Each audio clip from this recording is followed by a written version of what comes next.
Hi, my name's Kirsten Rutherford and I would love to be the next fresh face of Market Kitchen.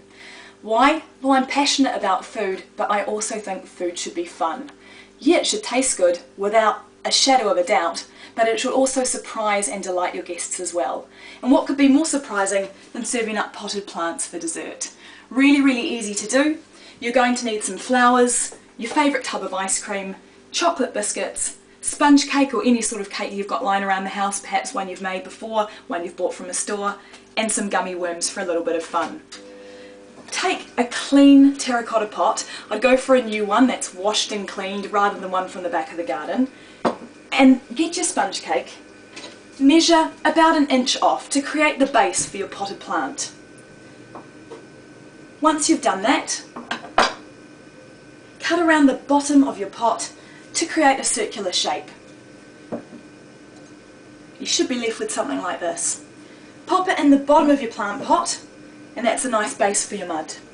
Then take your drinking straw, measure up the side of your pot just to where the soil would usually come on a real plant, and pop it in the middle of your pot. Next is the fun bit, mud. In my world, it can only be one flavour, chocolate mud, but you can use any flavour that you want. If it's a little melted, it's not too bad either. Spoon some in, and if you want to add a little bit of surprise on the way up, why not add a gummy worm or two? Keep spooning the ice cream in until it's about level with the base of the tip of the pot. Here's one I prepared earlier. After all, we're doing this in just 1 minute.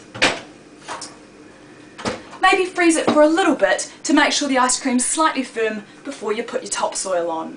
And for your topsoil, grab a handful of chocolate biscuits, whack them in the food processor or in a plastic bag, bash them up, and you'll have soil. Take the soil out, put it on the top of the plant, all the way around, and once you're done, grab a non-toxic flower, maybe a rose or a gerbera, make sure it's been washed and trimmed, pop it in the middle of the pot, cover the soil around the base, and serve it up to your guests. Tasty and delightful as well.